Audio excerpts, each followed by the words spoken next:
Let's go. To the library. To the library. Vamos a la biblioteca. Let's go to the library. Let's go to the library. Let's go to the library. Let's go to the library. Let's go to the library, a Niagara Falls Public Library podcast. Hello and welcome to the podcast. This is your host, Greg Jansen. I am a community development and programming librarian with the Niagara Falls Public Library in beautiful Niagara Falls, Ontario, Canada. Back in March, I had the opportunity to speak with Jennifer Maruno, the author of many books for children and young adults, including her latest, Until Niagara Falls, which follows a young girl as she grows up in Niagara Falls in the 1960s. Without further ado, here is that conversation.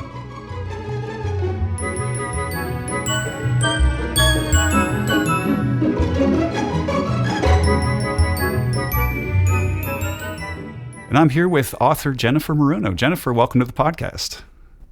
Thank you for inviting me. This is very exciting.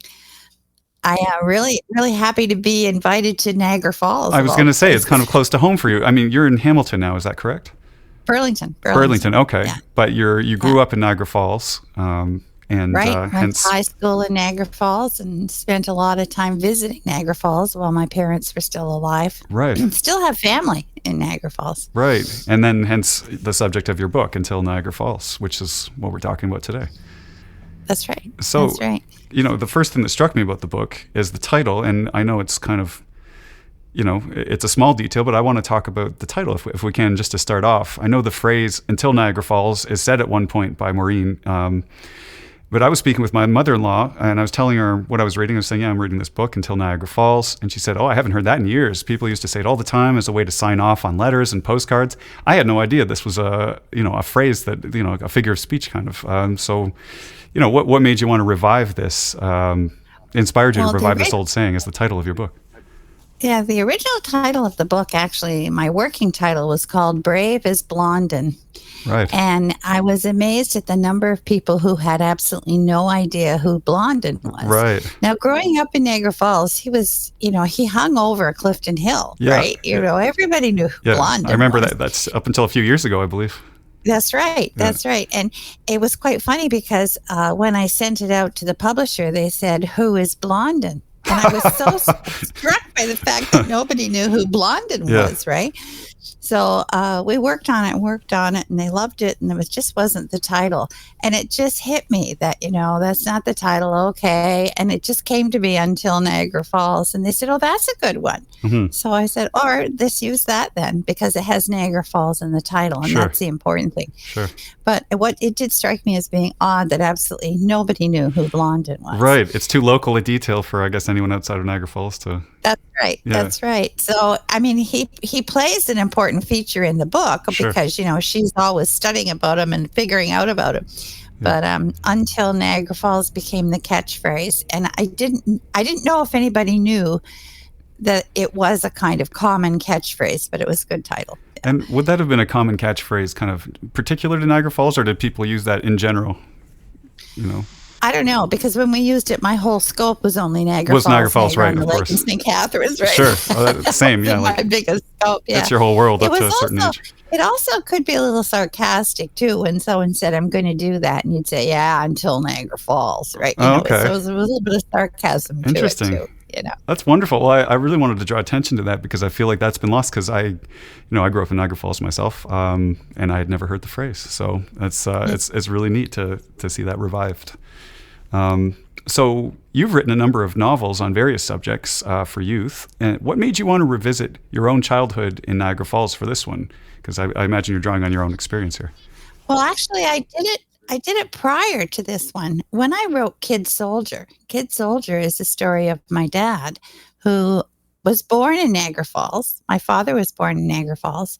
And as a kid, he signed up underage to join the Army. And so Kid Soldier, copy of it here, had the beginning with him trying to find work, and he gets the work picking peaches along the Niagara Parkway, and him and his buddy go and watch the rest of the honeymoon bridge fall into the water because it was crashing down. And then he joins up underage and goes to a military camp in Niagara-on-the-Lake.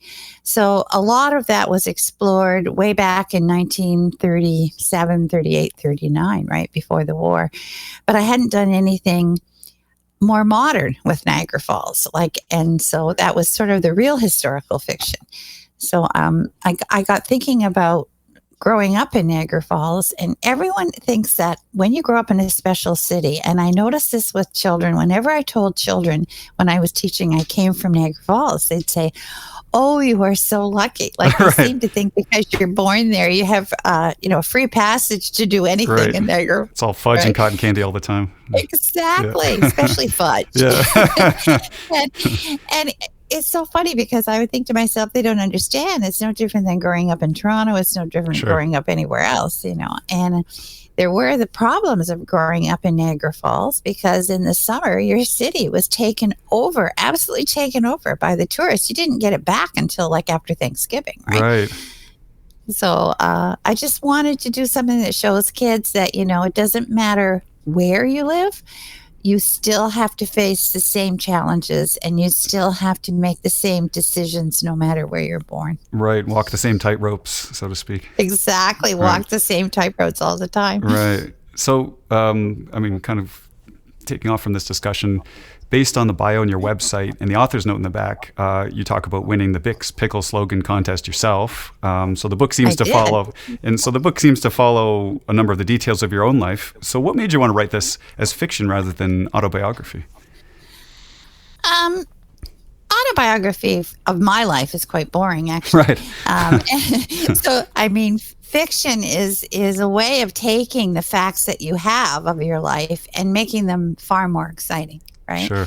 I think every one of us when we're growing up, has met a more exciting person to hang out with than they should be hanging out with, right? Everyone has met that kind of person. Right. And it's funny because I had people say to me, who really was that person, you know? And I just say, well, it's a combination of people, you know? And that's what you tend to do with fiction because not everything happens in between the length of two covers, right? Mm-hmm. I mean, you take all this stuff and you compress it into a book. Right. So I think I just wanted kids to know about what it was like growing up in the Falls and what it's like to have a friend that you're just not sure of. Sure, which I think I had six different endings to this book. Oh, is that so? Yeah, and it was interesting because I really had to think about how I wanted to end the book, and right to the ending where I just had Brenda just completely ignore the whole thing and get on with her life, or whether or not she was going to be kind and include Maureen, and had a lot of angst about how to end it. Sure. What led you to the ending you eventually settled on? I don't want to give away the ending, by the way, for any listeners who haven't read the book. No, I just wanted to demonstrate kindness. I thought, let's be kind about this because, we don't have to make it an ending where kids get angry. Someone might get angry about the endings. So we just wanted to make it kind. Right. And I think it really, it is a novel kind of intended for a youth audience. I enjoyed it as an adult. I think you can certainly enjoy it on an adult level, but it's very much intended for a youth audience. And I think a lot of it really rings true, that kind of, that problematic friendship, that kind of on again, off again. So I think, kids would really be able to, get a lot out of that. So I think that comes through. And the kindness, I think is a great kind of lesson with that audience in mind. So I wanted to talk for a minute, speaking of Niagara Falls and Niagara Falls history, a little bit the novel is close to our heart because it actually features very prominently in a couple of chapters the old Niagara Falls Public Library building at Armory Street and Victoria Avenue. And exactly. Yeah, so we were talking about this a little before we started recording, but what made you want to include the library so kind of prominently in the book as a location? I think the library was probably the most important building to me in Niagara Falls when I was growing up. First of all, my father used to go to the library. He was an avid reader of mysteries. He loved mysteries books. And he would go every Thursday night. And there were times when, he brought us along. But Thursday nights, the children's library was closed, right? The upstairs was Oh, no, closed. really? So Thursday nights, we would hang around the adult library looking at stuff, and being kind of bored. But on Saturday mornings, we were up at the crack of dawn on our bikes and off to the library. And that's because that's where we got our books. I mean, we really didn't own books back then. I think I owned six books maybe, and they were all gifts, and I'd practically read the words right off the pages, right? Right. Reading them so much. And so the library, they didn't have a lot of story times that I recall. But the librarian, and I remember her name so clearly, Miss Lothian, and she actually was a star librarian. Mm-hmm. She knew what we liked to read, and when we handed a book in, she would say, "Oh, you finished it. Did you like it? Oh, I loved it. Well, now you're ready for this," Mm-hmm. And I can remember the day she moved me from the picture book section to what would be the young readers section. And it was almost like a ceremony, Jennifer, I think you're ready to read these books now. And I can remember picture book section was really low, right? And the books were all long. And the stacks were higher for the middle grade books. And I remember looking up and thinking, wow, look at all these books, And then I got to be a library helper and on Saturdays, and I just thought I was the most important person in the world. I would stand behind the desk, and we had a series of paper cards then and a rubber stamp, right? So check out the books. You had to take the card out of the back and stamp it. And my first job when I got into libraries, library helper, was to move the date ahead on the rubber stamp. Right. And that was just, to me, just incredible. What we think is so important, right? Yeah. And so I worked on Saturdays. Now, the thing with library helpers is whoever got there first got to be the helper. And I was so determined that I was up on the crack of dawn on Saturdays to get there first. I waited until the library opened in order to be a library helper. That's right. Oh, wow. And then summers came, and we went every day to the library. But then they instituted a summer reading program, and it was you could take as many books out at one time as you could carry. Mm-hmm. And I remember thinking, oh, this is like mining for gold, right? So I took a stack of books home, and my mother said, "You're never going to be able to read them all, in the period of time." Mm-hmm. And I said, "I know." And I think there was just something comforting about having this armful of books that I could bring home. Sure. Put down. I think I got about halfway through the stack, but there are books that I remember from the Niagara Falls Public Library that I own now because they were so important to me. And one of them was Tom's Midnight Garden. Oh. And that book is still in public libraries. I bet you've got it right now in your public library. I could check. And and it was a story of passing back in time. And I think that's what really hooked me on writing books about back in time. Right. Is it there? Have you got it? No, we don't have that one, unfortunately. No. Oh no! No. I mean, we may have.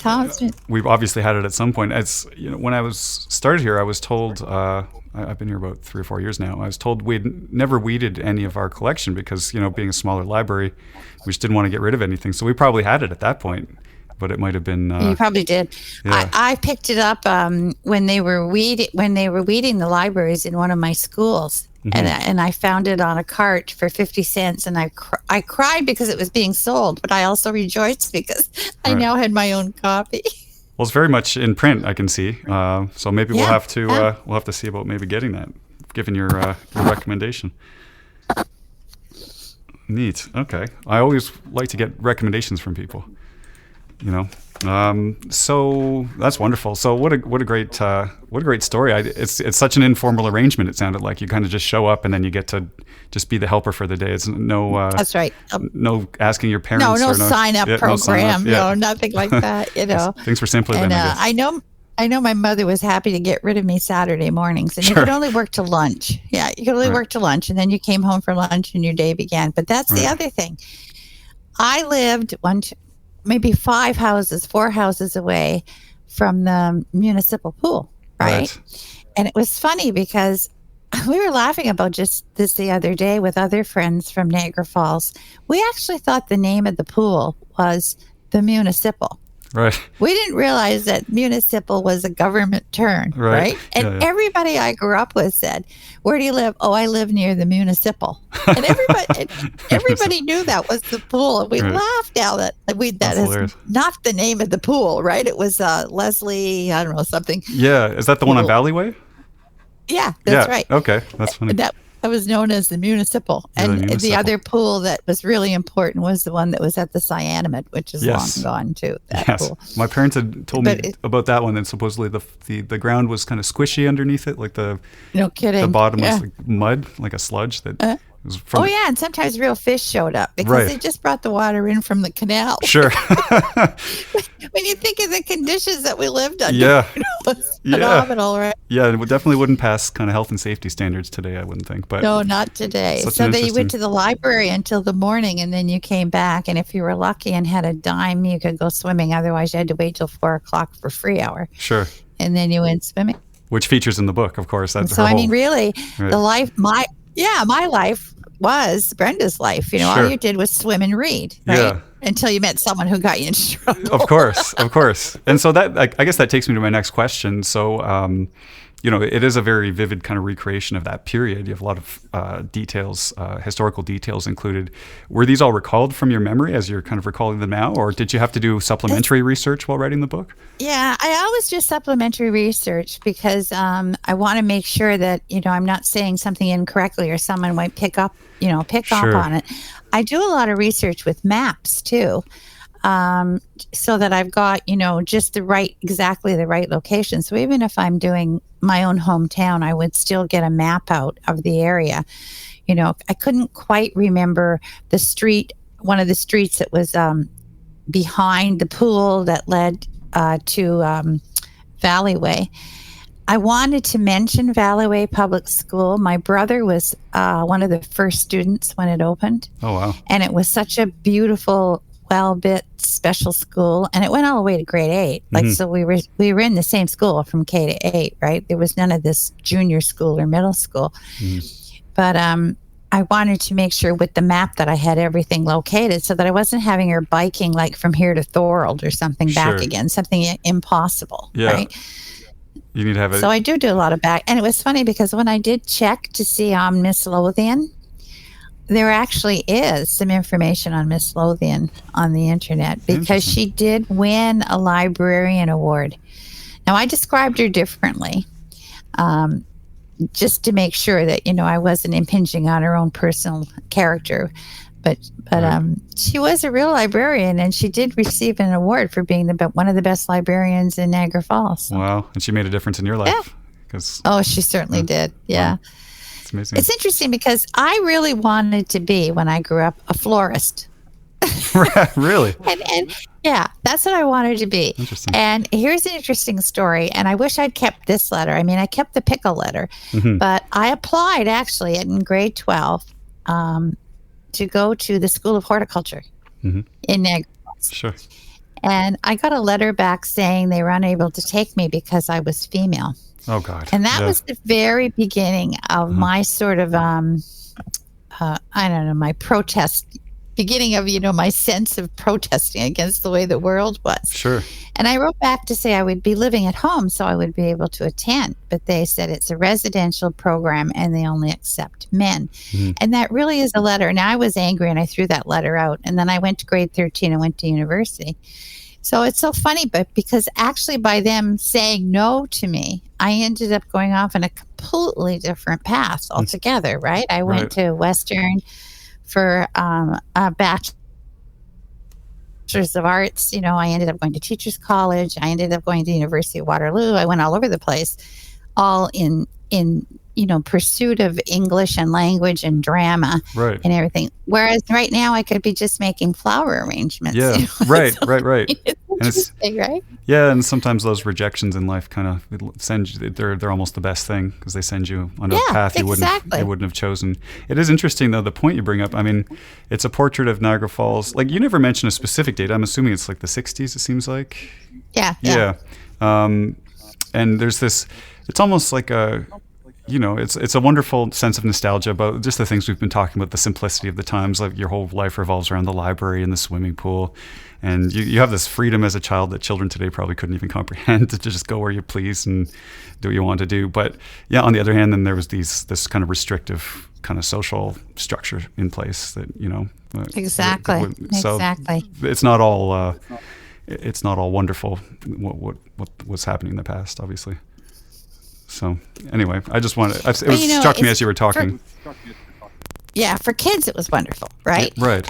When you step out of your kid zone and you start to move into the adult zone, that's when you notice different things.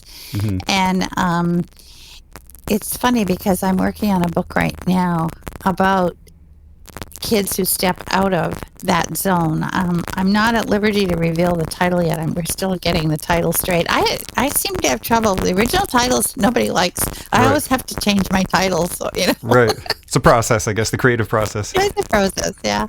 Yeah. Okay. So, yeah, I wanted to talk a bit about your background as a teacher and a principal. So you started this career, as you said, you went through your education, you had a career in teaching, and then moved on to being a principal, and have come to writing more as a career after those. So can you talk about your journey as a writer, how you came to writing, after having done these other careers? Well, the funny thing is, it wasn't after these other careers. I wrote all along, right through those careers. Sorry, Jennifer, can I just interrupt you for a second? I'm sorry. I'm just getting a bit of interference here. Do you mind can we just leave the call and start it again? And I'll just ask that question again. Sorry. I just don't want to. Yeah, sure. I don't want to miss what you're saying because I'll end the call. And then okay. I think that'll kick you out, and then I'll restart it and then just ask to rejoin and I'll let you back in. Okay. Sorry about that. Is there an echo? Is that what it is? No, it's just on my end. I'm hearing like a weird kind of distortion effect. You sounded perfectly fine up to now. I just don't want to compromise what you're draw attention away from what you're saying. Okay. So I just sit tight and you invite me back in. Yeah. Well, you just ask to rejoin the call. I'll end the call and then ask to rejoin. 1 second, please. Thank you.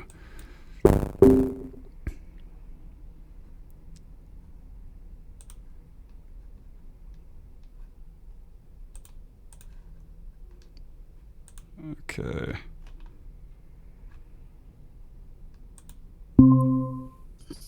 Hello. I'm there. There, you're good now. It's probably Okay. the internet on our end. Sorry. So, where were we? Let me just kind of prime you with with the question. That question again, yeah. So you've come to writing as a career after. Oh, sorry. Let me start that again. This is the part where editing comes in handy. You've come to writing after careers as a teacher and a principal. Can you talk a bit about your journey as a writer, how you came to it after doing these other careers? Actually, I've always been a writer. Mm-hmm. When I was a teacher, I started to. Well, every teacher has to write lessons. You have to put your lessons together, and I was very interested in the way mathematics was being taught to children because it was being taught from paper. It wasn't being taught from objects. I even noticed this actually with my granddaughter recently, is when we were doing regrouping, and borrowing and all those big complicated mathematical concepts. And I had come up with an idea of how to teach tens and ones by counting Cheerios. And so what we did is we strung 10 Cheerios on a pipe cleaner, and then 10 more and 10 more to make 100. And the whole class together counted the number of Cheerios in a box. And it was very exciting. Mm-hmm. Someone said to me, "Boy, that's a really neat idea. You should write that up." So I wrote the idea up, and it was published in the National Council of Teachers of Mathematics magazine. And from then on, I started to write just little things about teaching, about how to do this and how to do that, Right. And I then, when I became a consultant with the board. And it's interesting because this job led into eventually my other books. I was asked as a primary consultant to help teachers understand the book put out by the Mommichi Society, which is from the Japanese Cultural Center. And that was at the time when the government had done reparation to the Japanese internments, to those who were interned in Japan, right? I couldn't find any research on Japanese internment. It was brutal. There was like one paragraph in a high school textbook, and that was it. Right. So I started to personally investigate that. But it wasn't until years later when I met my husband and found out that not only had he been interned, but his mother and his whole family had been interned. Wow. That I thought, isn't that again? That's interesting. Again, that's another kind of thing in life that comes towards you and bounces off you, and then later you pick it up, right? So I used to do an awful lot of teachers' handbooks. I used to do an awful lot of units of study for teachers. I wrote for the Ministry of Education. I wrote curriculum lots of times for the Appeal Board of Education. In fact, one of the awards that I won was for a very tiny pamphlet called Stepping into Kindergarten. And it was written for parents about what you need to do so your child is ready to step into kindergarten, just all the little things. Sure. And that actually won an award from the National Council of Teachers of Education. And so I was always writing. I was always putting onto paper ideas and thoughts. When I became vice principal of a middle school, they used to have a school newsletter, a staff newsletter. And it was just, the basics of what was going on in the school. And that was the first time I tried doing an editorial where I just would do 2 or 3 paragraphs at the beginning of this staff letter of what was going on in the school this week or what I had noticed.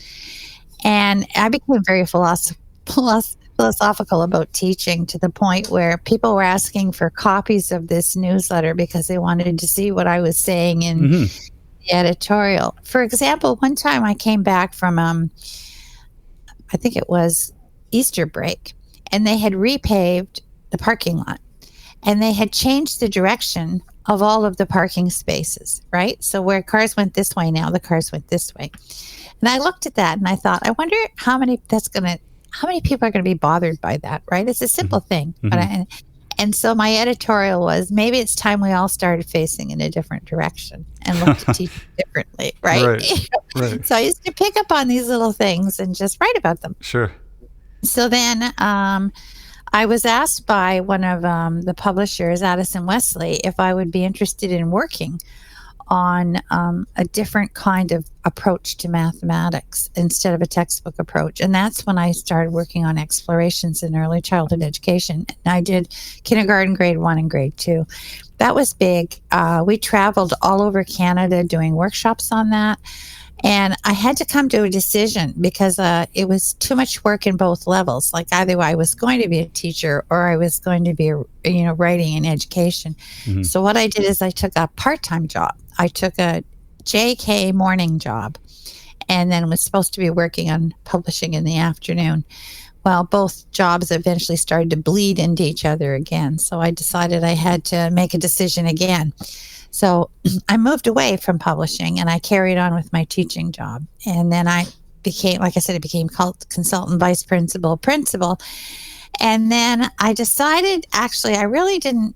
Everyone says, did you retire? And I said, well, yes, I retired. But what I really did is decided before I got too old and crotchety and wasn't able to do anything, I was going to finally devote my time to writing. Right, so full time. That's when I did take early retirement. Right. But people laugh because they say, you never retired, you're still working. And I said, that's right. I just careers. Right. Yeah, you just switched That's careers. all I did. Well, that's wonderful. What a great way to kind of keep that ambition alive as a writer, because it seems to me that based on your author's note, that really started with this whole the pickle contest. You won that, and that kind of inspired you to, from a very young age to be a writer. And you've talked about being inspired by the librarian at the library and everything. So you've kept that fire burning through all that time in the other careers. That's wonderful. As someone who's harbored writing ambitions from an early age, do you have any advice that you could recommend parents, grandparents, aunts, uncles, any adults in children's lives could give to, aspiring young writers in their lives? There's a lot of advice to give. The concept of contest, the pickle contest, there are, I don't know if your library does this, but the Burlington Public Library, we started up a contest called, Let's Write. And it was a teen writing contest. So we brought a few authors in And the kids, we started with a photo. We'd give them a photo and have them write a story about it. And then myself and Sylvia McNichol, who's another prolific author in Burlington, Right. we were judges. And then we would hold a party at the end and give out awards. And we had, a few funny awards, like the one that would make the best TV commercial, the one that would broke your heart, that neat. kind of stuff. Right. And so we ran writing contests. And I think kids who want to write need to expose their writing to a bigger audience than just their parents and their grandparents. It's really important to have a third eye, a look, Actually, it's really the first eye, because the third eye is really your parents and everyone. But Sure. you need someone to look at your work. So contests are really important. It's also really important to learn the craft of writing, because just getting words down on paper, that's the first step. But every story has a form, and a story has to have an arc. It has to have a beginning, a middle, and an end. And it was funny because the first thing I did when I left my job, I went to Humber College. I turned around and went to Humber College, the summer school for writers, and I took the course on how to write a picture book. And a picture book is less than 500 words. And trying to get a complete story in 500 words is really a challenge. Right. It is an absolute challenge. Right. And I have moved away. I mean, I still have 2 kids' novels on the go that I'm writing, but 2 picture books coming out. I have one coming out in October here with Pajama Press, and I have one coming out the following year with Groundwood Books. And this is where I'm moving. I'm taking all these words that I've learned to learn, and I'm getting right down to 500 words. Sure. This is where my goal is to write more picture books. Right. And so I imagine that's even more challenging, having to pare it down to kind of the bare essentials. Absolutely. It's Absolutely. Economy of language kind of. Oh, that's interesting. That's great advice. Yeah, we don't have any contests per se. I think we've run things like that off and on throughout the years. We might try that Well, again. Greg, if you want help setting one up, just give me a call. Really? And I'll come and help you set it up. Well, and thank I'll you. be happy to be a judge, having come from Niagara Falls. Right. I'd be There's more that than local happy to be a connection. judge. Wow. That's right. a very kind offer. We might just take you up on that. I mean, we've been so COVID's been so difficult for us, and as I'm sure for most libraries, we've just lost so much connection with our community that we used to have. Some people are still able to connect with us through virtual programming and whatnot. But part of the whole reason for doing this podcast is because we can't do events like this, or haven't been. We hopefully will be able to. That's but right. Haven't been able to do events like this in person, where we just have you in and just talk to you in a room full of people.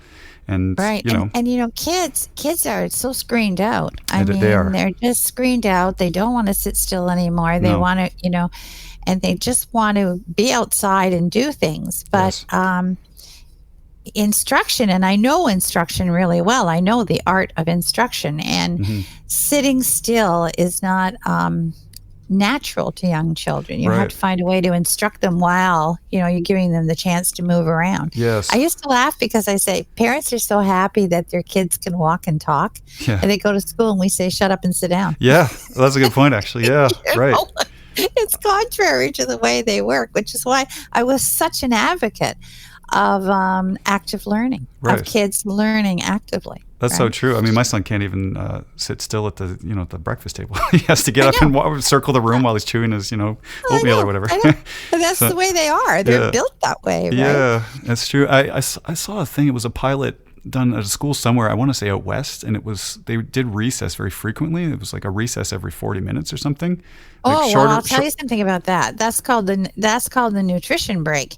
And it's funny because that's one of the things I instituted in my school. I was really lucky when I was with the Peel board. I was allowed to open a brand new school. Right. And I thought, wow, open a brand new school. I never realized how much work that was. You had to meet. I literally met with the architects while we were building the school. Wow. And had to order the furniture. Like when you open a school, you really open a school, right? Do all the hiring and everything. And one of the things, I had been off to a conference in Boston, and I had learned about this thing called the nutrition break.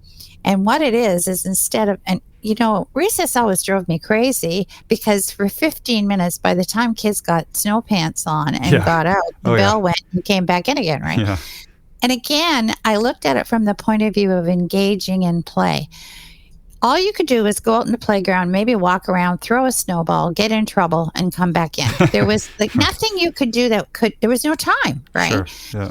And this concept of nutrition break was, first of all, kids are always hungry. They're always hungry. It doesn't matter if they've just had breakfast. 10 minutes later, can I have a snack? Can I have this? Can I have that?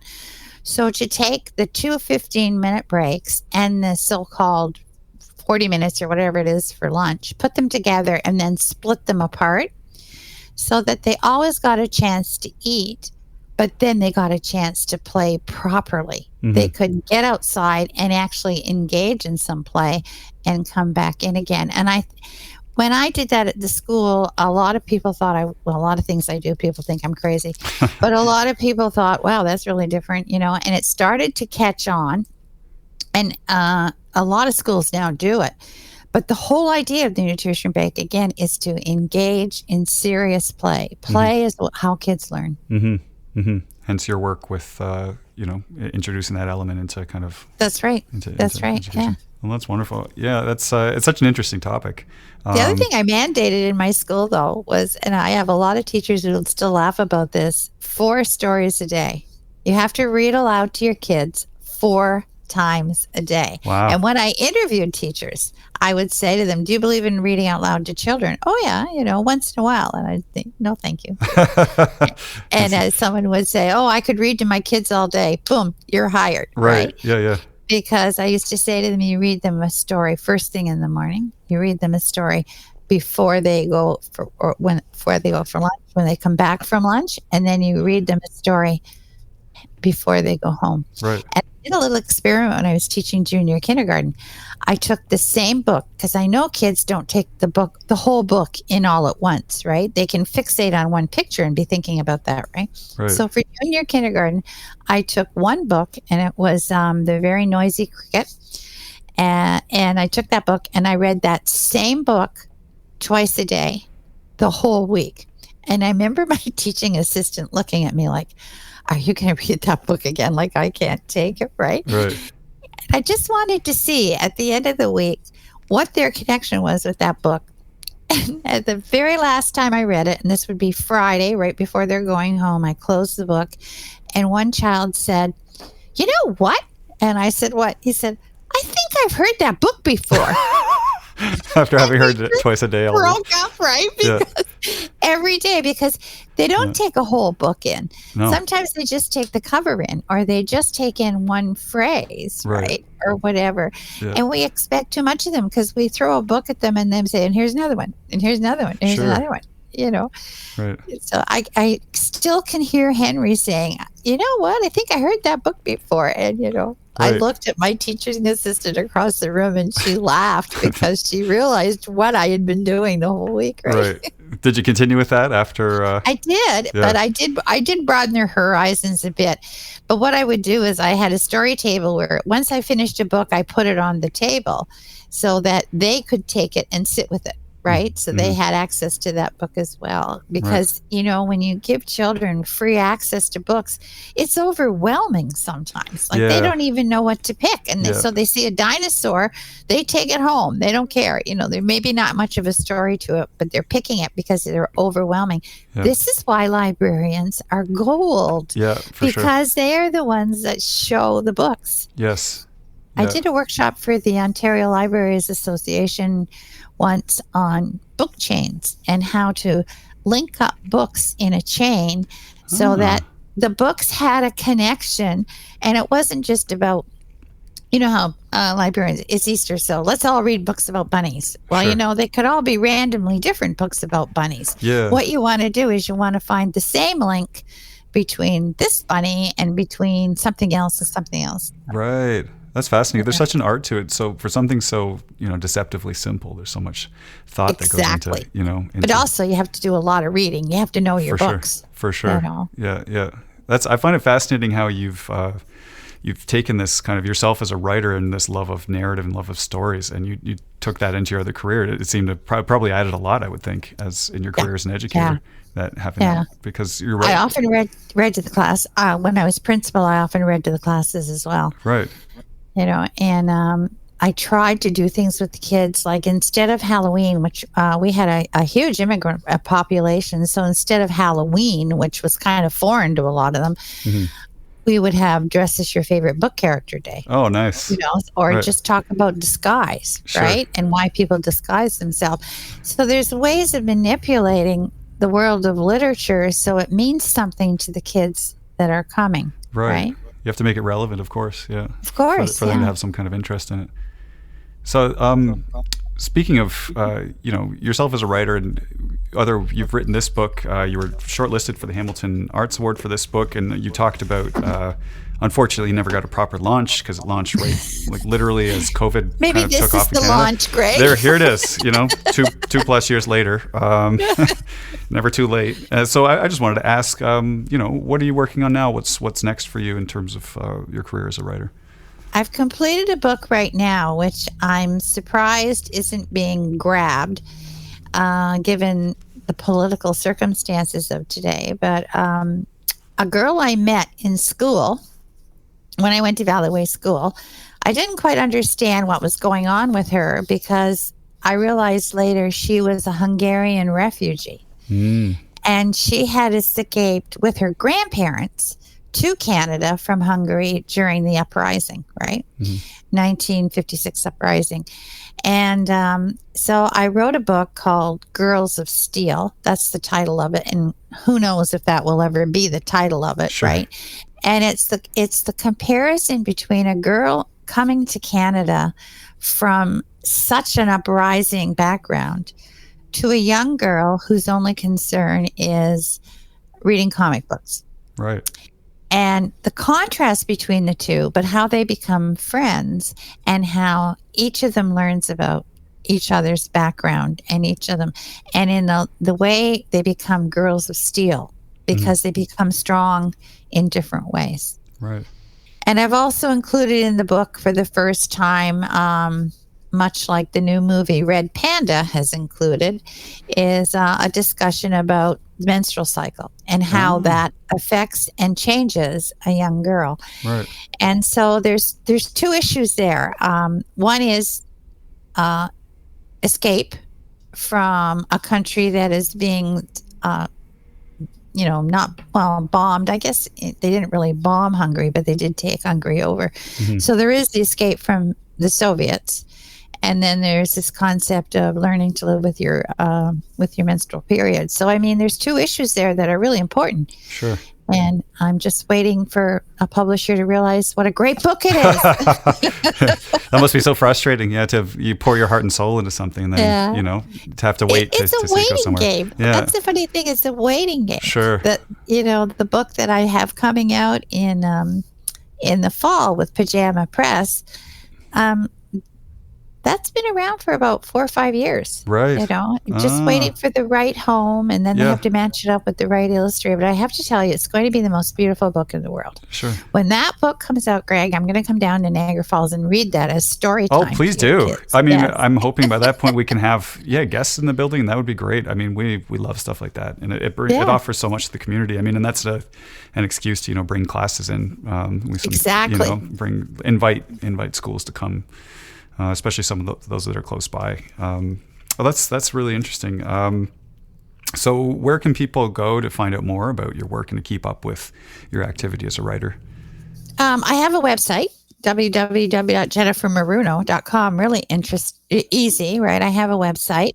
My books are available, chapters everywhere. Amazon, they're available absolutely anywhere. Right, major booksellers. And Niagara Falls Public Library, I'm just going to say. Yes.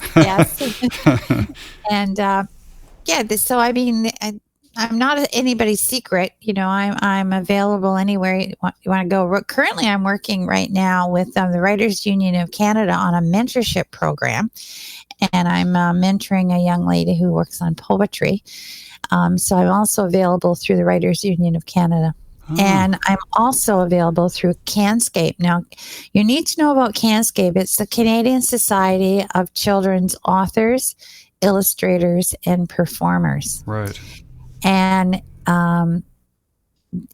they meet every month, and it's just amazing what they do in terms of promoting authors and illustrators. I think we may have been to. Do they have showcases every once in a Yes, while? they Yeah, do. I've been to one or two of those where Yes, they do. they'll have a series of authors and they'll just do basically book talks about their own book. Yep. Yeah, or recent work or whatever. So yeah, it's wonderful. It's a wonderful way to learn about because it's kind of overwhelming in the field, like to even know. I'm not a children's librarian per se, but of any body of literature, there's just so much coming out all the time. It's hard to keep track. Exactly. So exactly. to make that connection with an author is wonderful. And, especially when, interestingly, like, I think that pretty much covers us. We're probably off the record now. I mean, is there anything else you wanted to say? Oh, I could go on for hours. I mean, because I mean, that's it for my questions. That's all I had prepared. But right. I just wanted to say. I do want to introduce you to the Cherry Blossom series, though. Oh. The Cherry Blossom series is the one that I talked about writing about the internment. Yes, that I saw was that up on your website. Yeah, that was up for the Hackmatack Award. That was up for the Rocky Mountain Award. It was up for the Young Readers Award. And it starts off with, just get the books here.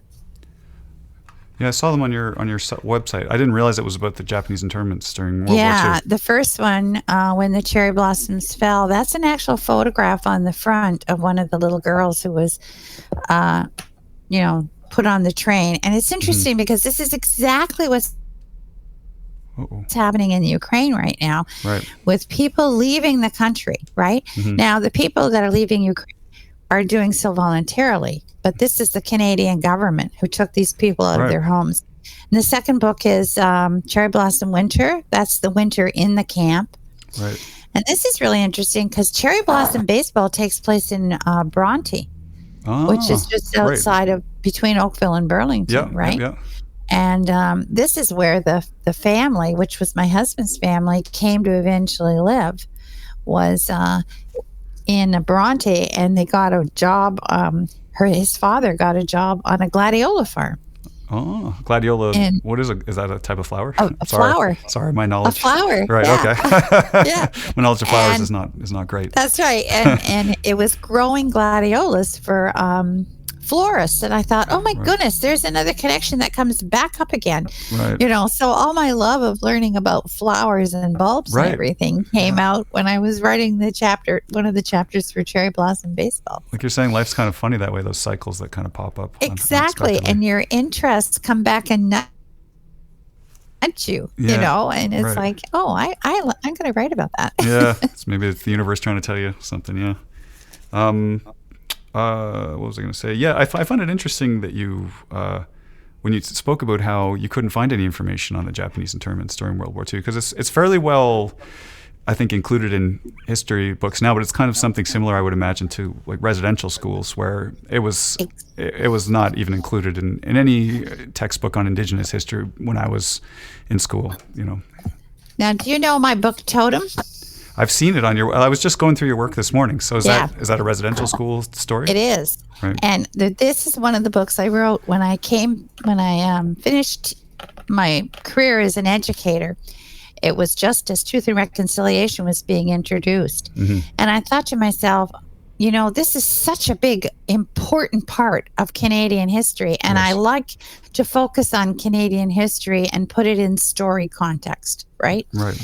And so this book I wrote all about a residential school, which I named Redemption Residential School. And again, it's about a young boy who is half Native, half white. And he's an orphan and he doesn't know where he belongs. And he ends up going back in time and finds all about his side of his life as being Indigenous. Yeah, it's another book, though, that it came under, after it was done, the whole issue of writing about Indigenous people without being Indigenous came up.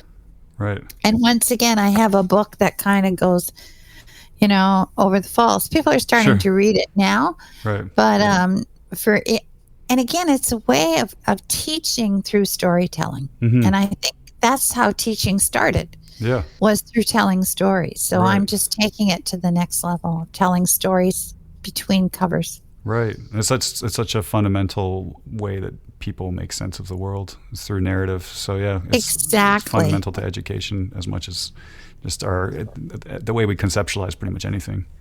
Exactly. So, yeah. Exactly.